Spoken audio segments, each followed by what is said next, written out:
दोस्तों स्वागत है आपका इनसाइट नॉलेज की एक और नई वीडियो में। दोस्तों आज की इस वीडियो में हम अपने दो पड़ोसी चीन और पाकिस्तान की बात करने वाले हैं। ये दोनों ही देश मिलकर भारत के ऊपर एक बड़ी साजिश रचने के फिराक में है। पहले बात करते हैं चीन की, जिसने एक बार फिर से भारत को उकसाने वाली कार्रवाई की है। जैसा कि दोस्तों आप आर्टिकल स्क्रीन पर देख सकते हैं, यह खबर कल ही निकल कर आई है, जिसमें बताया गया है कि चीन ने हमारे पूर्वोत्तर राज्य अरुणाचल प्रदेश में 15 और स्थानों के लिए चीनी अक्षरों, तिब्बती और रोमन वर्णमाला के नामों की घोषणा की है।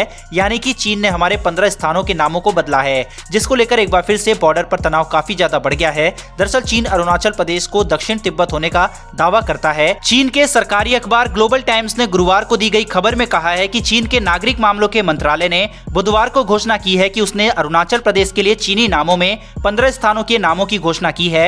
चीन पूरे अरुणाचल प्रदेश को दक्षिण तिब्बत के रूप में दावा करता है, जिसे हमारे विदेश मंत्रालय ने दृढ़ता से खारिज कर दिया है और उसका कहना है कि राज्य भारत का अविभाज्य हिस्सा है। अपने दावों की पुष्टि के लिए चीन शीर्ष भारतीय नेताओं और अधिकारियों के अरुणाचल प्रदेश के दौरों का नियमित रूप से विरोध करता है। भारत और चीन सीमा 3488 किलोमीटर लंबी वास्तविक नियंत्रण रेखा साझा करते हैं और जिसे लेकर दोनों देशों के बीच विवाद है। चलिए दोस्तों अब समझते हैं कि आखिर क्यों जब से बीजेपी गवर्नमेंट सत्ता में आई है तब से भारत और चीन के रिश्ते इतने ज्यादा बिगड़े हैं। वहीं दोस्तों मैं कभी भी पॉलिटिक्स को अपनी डिफेंस वीडियो में नहीं लाता, लेकिन एक बार फिर भी इसे समझना जरूरी है। वहीं इसका ये हरगिज मतलब नहीं है कि मैं किसी पर्टिकुलर पार्टी का सपोर्ट या विरोध कर रहा हूं। दरअसल दोस्तों पिछली गवर्नमेंट यानी कि कांग्रेस के समय में हमारे रिश्ते चीन से बेहतर थे।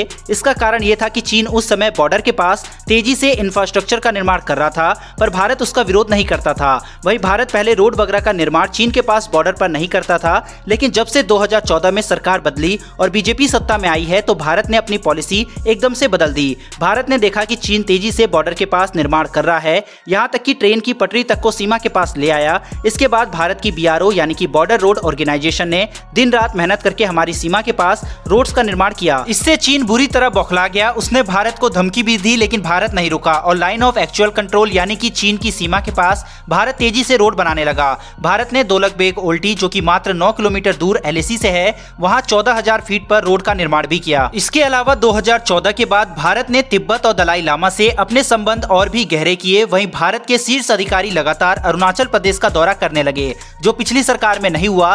चीन नाराज न हो जाए इसलिए प्रधानमंत्री और राष्ट्रपति अरुणाचल प्रदेश का दौरा नहीं करते थे, लेकिन 2019 में खुद PM मोदी ने अरुणाचल प्रदेश का दौरा करके इस रीत को भी तोड़ दी। वहीं इसी साल भारत के उपराष्ट्रपति वेंकैया नायडू ने भी अरुणाचल प्रदेश का दौरा किया, हालांकि इसका भी चीन ने विरोध किया था। इसके अलावा 2014 के बाद भारत की चाइना को लेकर ट्रेड पॉलिसी में भी सख्ती देखी गई। वहीं भारत की ग्रोथ, भारत में बड़ी बड़ी कंपनी की इन्वेस्टमेंट, भारत का मेक इन इंडिया प्रोजेक्ट, यह सब कारण है कि चीन हमसे जलने लगा और आज बॉर्डर पर भारत और चीन के बीच तनाव अपने चरम पर है। वहीं दोस्तों चाइना ने अब रोबोटिक टैंक और व्हीकल को बॉर्डर पर उतार दिया है। फिलहाल पहाड़ों पर कड़ाके की ठंड पड़ रही है और चीनी सेना क्योंकि इसका सामना नहीं कर पाते, इसलिए अब चीन रोबोट की मदद लेने लगा। जैसा कि आप आर्टिकल स्क्रीन पर देख सकते हैं, जिसमें लिखा गया है कि China deploy armed robotic vehicle during stand off with India to deal with cold. इसके अलावा दोस्तों भारत की तरफ से भी बॉर्डर पर भारी डिप्लॉयमेंट की जा रही है और भारत भी ड्रोन्स वगैरह की मदद फिलहाल ले रहा है। कुल मिलाकर सर्दी में भी बॉर्डर पर माहौल गर्म ही रहने वाला है। बढ़ते हैं दोस्तों हमारे दूसरे पड़ोसी की तरफ यानी कि पाकिस्तान। दरअसल दोस्तों भारत के राफेल फाइटर जेट से घबराई पाकिस्तान की इमरान सरकार ने